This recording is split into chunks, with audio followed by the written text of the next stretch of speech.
Hey, what's up, social media family? It's Chris, your favorite coach, your favorite host, all things favorite, back with another episode of Conversations with Chris. I'm Chris, in case you missed it.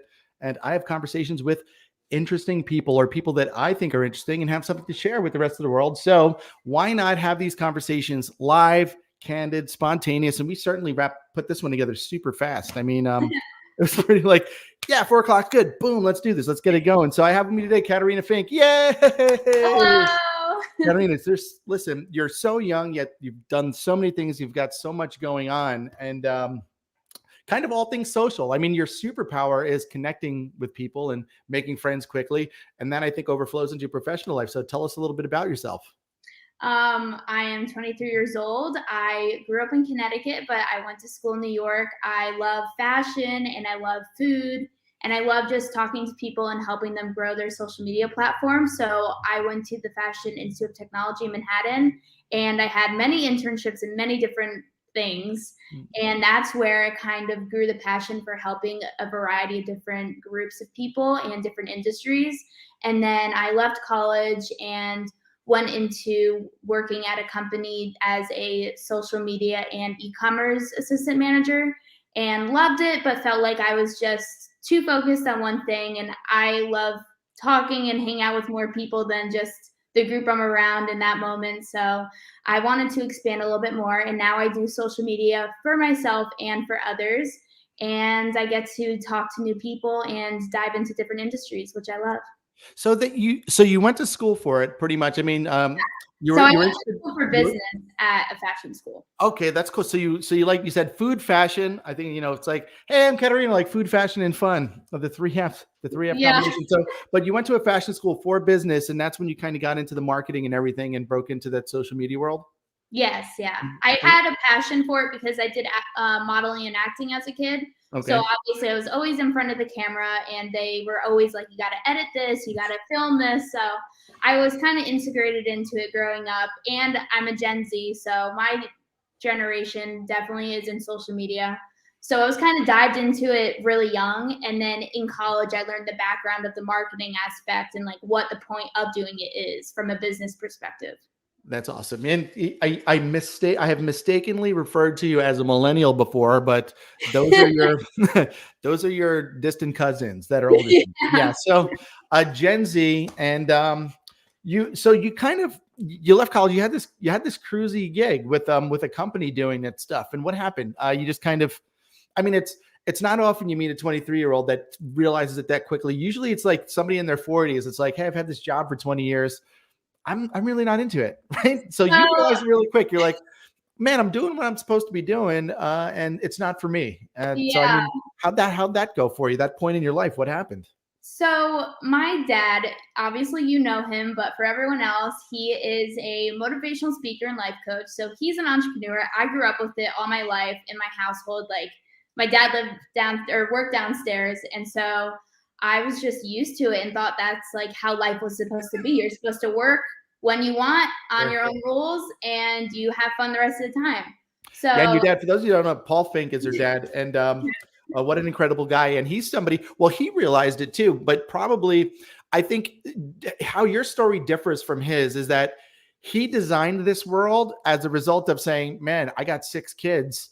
I can't do this. I have to create this." And so you're just like, "Oh, I just thought that's what it was always." And that's kind of like a different degree of spoiling our kids. I mean, my kids the same thing. It's just like, oh yeah, you work a couple hours a day, everything's all good, you travel around, right? So you yeah. just thought that's how things were, and then all of a sudden you're out of college, you've got this job that could be someone's dream career, the starting of it, and you were just like, hold on, pump the brakes. Yeah, so I really didn't want to get a job after college. I told my parents like I am good. I will make it through. I will survive. I'll be okay. Let me just be on my own. They're like, "Kat, you have to experience it. You got to get a job. Just see what it's like." And I was like, "Okay." So I got the job, and it was great for like a month. And then I felt like I was holding myself back from my true passion and not living to like my fullest potential. And working from 9 to 5, I was miserable. I had to drink like 7 coffees a day. I was falling asleep at my desk, and I was just not doing what I loved. And I realized I cannot do this forever. I was like, you know what? 2 years, that's the max, and then I'll quit. And then I was put in a situation where I knew it wasn't for me anymore, and I just decided to go on my own. So and then what'd you do? You kind of had this vision. You had this vision. You launched this company. And what was your vision? And what were you looking to do? How were you looking to change the world? So I'm looking to inspire young entrepreneurs to kind of do what I did, because a lot of people look at that as a bad decision, or that can only be for so long and that you need to have a plan B. And I really don't think anyone that's an entrepreneur should have a plan B, because if you choose to do this, you quitting is you failing.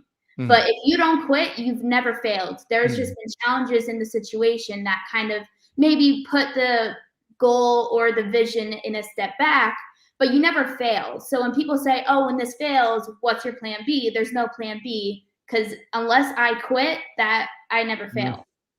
Yeah, failing forward. It's I always say we're just finding out a lot of things that don't work. And with every new business owner that I work with, I'm like, listen, your passion, your vision's got to be strong enough. Your why's got to be big enough for you to say, that's why I'm doing this. Because when it does get rough, that keeps pulling you through. Because it's real easy to get tempted, especially I, to me, the biggest temptation are those job offers, those big paychecks. As somebody just like, and you work with business people. How often do you get offered a job or a position with a company that you're helping? Does it? I mean, Yeah, they're like, you can just be my full-on social media person. Like, I'll give you a salary and everything. I'm like, no, that's not what I'm saying. Like, I'll teach you how to do it, but I am not doing it for you. yeah, that's probably, yeah, I get, look, and it's kudos to you for figuring that out, man, because sometimes we get sucked into those things. I was talking to your dad about that a couple of times, man, how like before you're like, man, this is supposed to be a consulting gig. Now I'm running a company that's not my own. How'd I end up here? And it's our desire to help as many people as possible and our passion to do that. But at the same time, it's you're saying, look, I'm doing it. I'm young. I pulled out of that. Don't worry about me. I'm not in the 9 to 5 rat race.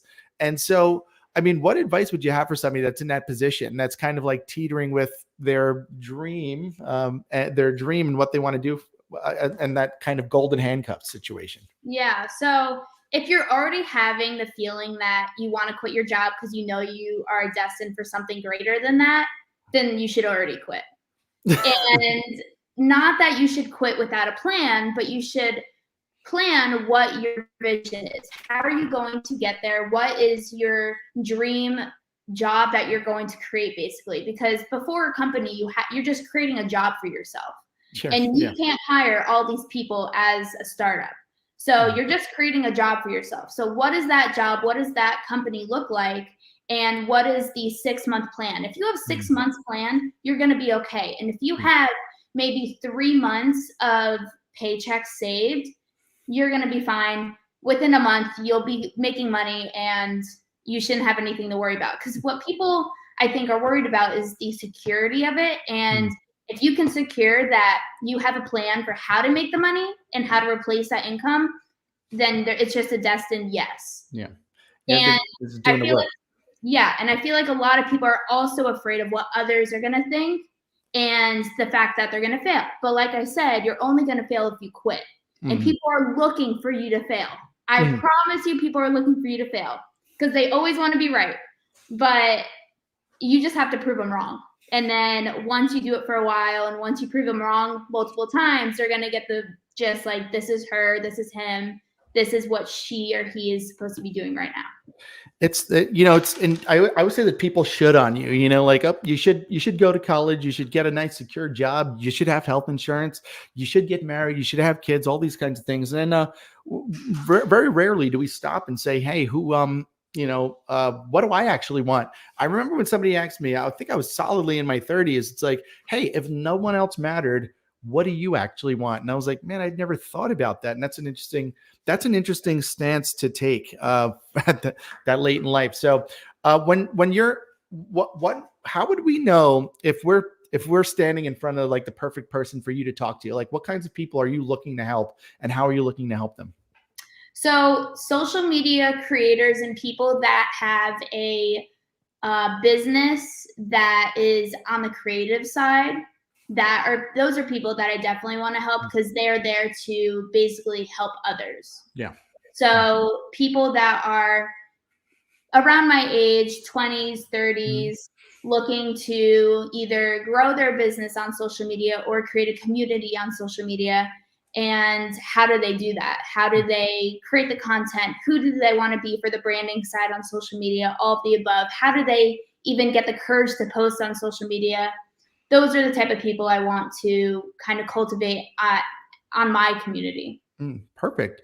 And what about this the newest venture that you've got going on? You've got the NYC Meets Bama podcast with Chris Merriman. Yeah. So I mean, talk to us about the genesis story there. Like how did it start? How did it go from idea? I mean, that must have been fun conversations, and then to launch it and get it going. And I mean, I think a lot of people are. That's actually what I'm talking about in Montana. I'm talking about the power of just interviewing and like talking to people and kind of how you can solidify your professionalism, your expertise, as well as add value to somebody else. It's just a big thing. And someone like yourself, man, isn't that, how much content are you getting from your podcast? I imagine like a ton, right?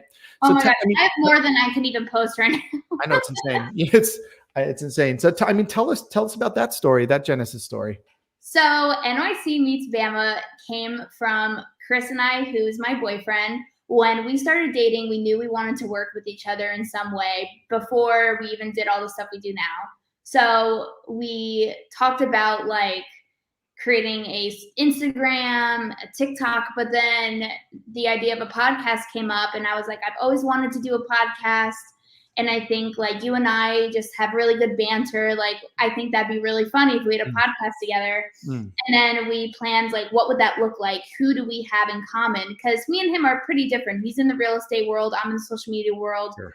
I'm like a girl's girl and he is a guy from Alabama. That doesn't take care of his dog. Yeah. So we were like, how are we going to cultivate one type of person that we're going to have as our audience? So we decided that we were going to talk to young entrepreneurs or people that are inspiring to want to be an entrepreneur and giving them tips on what to do in that arena, how to get out of their comfort zone, how to start a business, how to do real estate, just like beginner stuff. And we thought no better way to do it than to interview other entrepreneurs. Sure. And other entrepreneurs that have their unconventional way of success. Because both Chris and I have our own unconventional success stories. And especially Chris, who started doing real estate when he was 18 years old, like no one else has done that I know of. So we thought that we'd interview people like us who could share some kind of value to our audience. And the reason why we call it NYC Meets Bama is because I went to school in New York. So he always called me the New York girl before any of his friends knew who I was. Yeah. And then he calls this Bama. He doesn't call it Alabama. So we say NYC Meets Bama because our podcast is like a mixture of New York City and Alabama.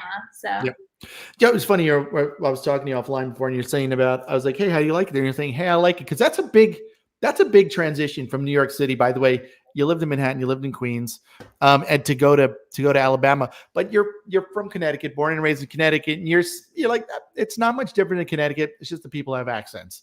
Well, they think you have an accent. So your experience. So in your podcast, do you touch on that experience at all? That transition? Yeah. So we actually do a recap in the beginning of most of our podcasts, especially the ones that are just Chris and I talking. We do a little recap of what's going on in our life, like basically I'm really talking about what's so different. Like some of the days we have weird animals in our house, and then some days I'm like, yeah, we're going to New York. Like that's great. But yeah, it's definitely an adventure. Never quiet moments in this house or in Alabama at all. But what's next for you guys? So like you've got the podcast, you've got the business. Well, he's got his business, you've got your business, you're collectively building those businesses. What's next for you guys moving forward? So we have a new venture that we just created literally like a week ago, and we haven't launched it yet, so I'm not going to say anything, but we are looking forward to that. So that'll be launched probably in December. but that's just both of us putting our skills together and offering a service to people remotely. So we're excited for that. But yeah, just the podcast is what we're really focusing on currently. And we are just trying to grow that social media platform. So if you want to listen to the podcast or want to see what we have to offer, go to NYC Meets Bama on Instagram and on TikTok and YouTube. And the links are there for the podcast. But then my private social media is Katerina Finck.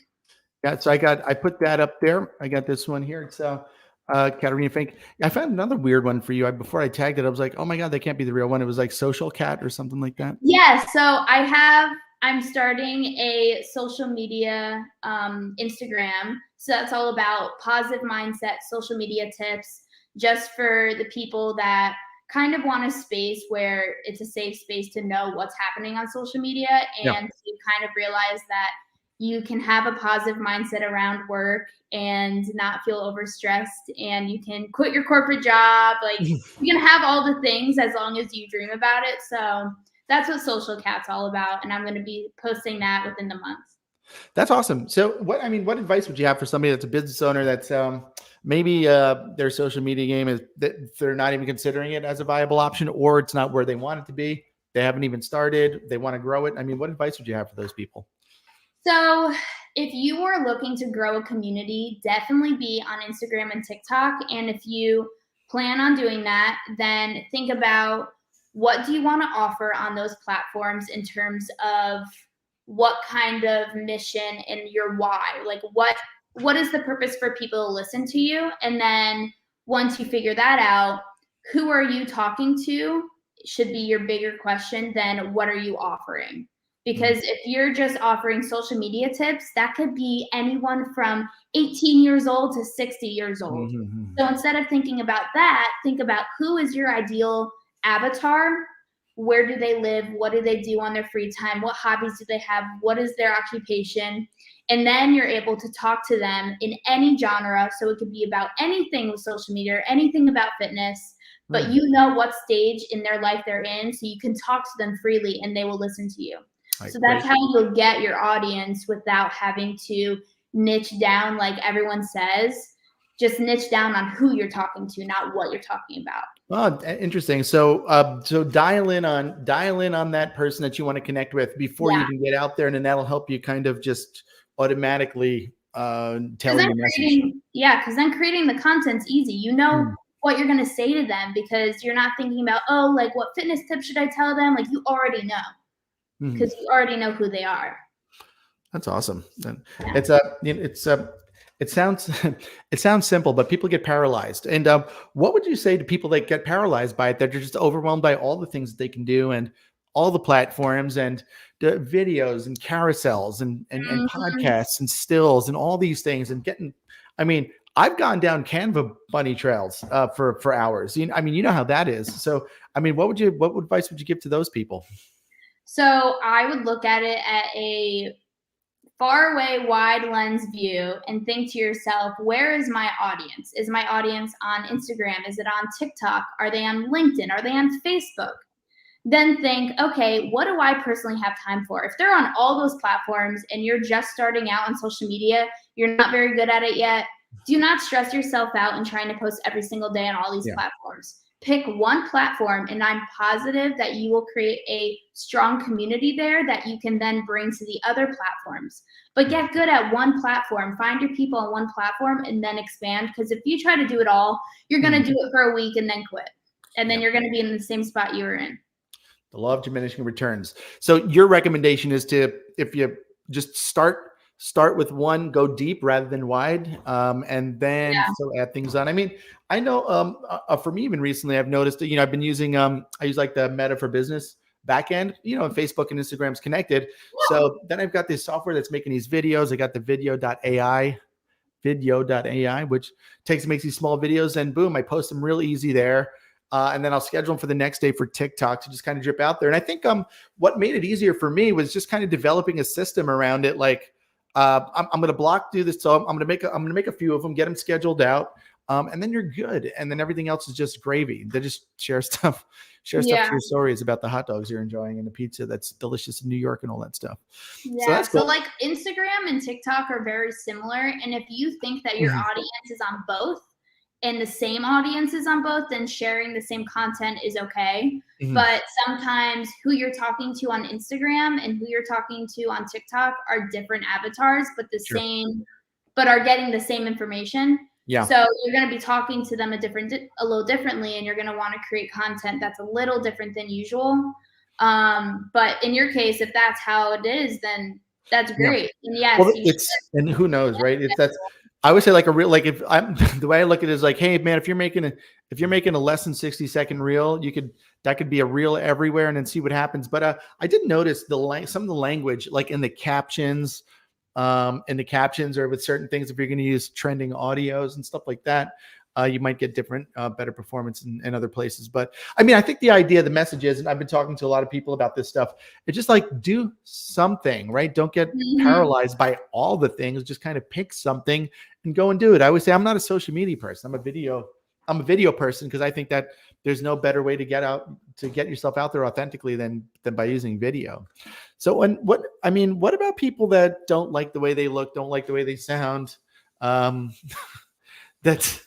What options are there? What options are there for these people that don't want to put themselves out there, expose themselves?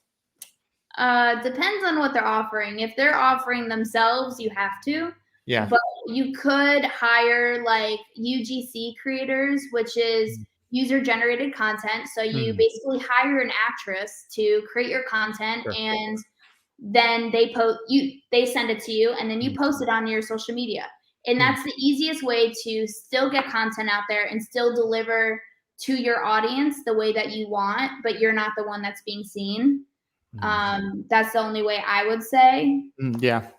So there's ways to do it without being inauthentic. And I think I was talking to somebody now that there's kind of like these services where somebody could connect with like an influencer to promote their product or service.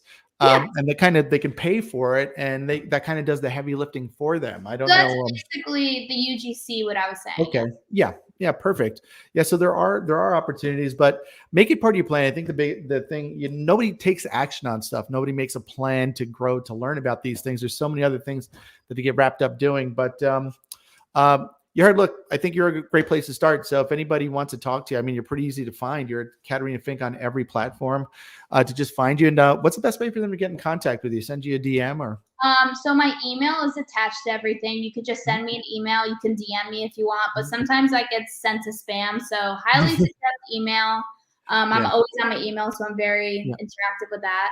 You are good. I think we had a whole conversation today over email, like 50 messages back and forth. So that's cool. So just any parting words or anything that I'm not asking you that you want to kind of share with the world today?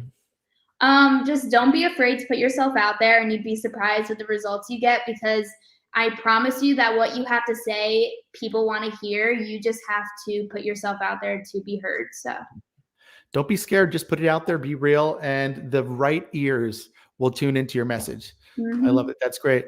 Thanks so much for joining us today. And everybody knows how to get her. Katerina, you heard it here. Bam, there it is. Katerina Finck at all platforms. And you can look up that NYC Meets Bama. And if you have a hard time getting in touch with her, let me know. I'll put you in touch. She's over there in Alabama. She's ready to help you with all your social media needs, and tune into that podcast. So until next time, thanks for joining us, Kat. Peace out, everybody. Bye.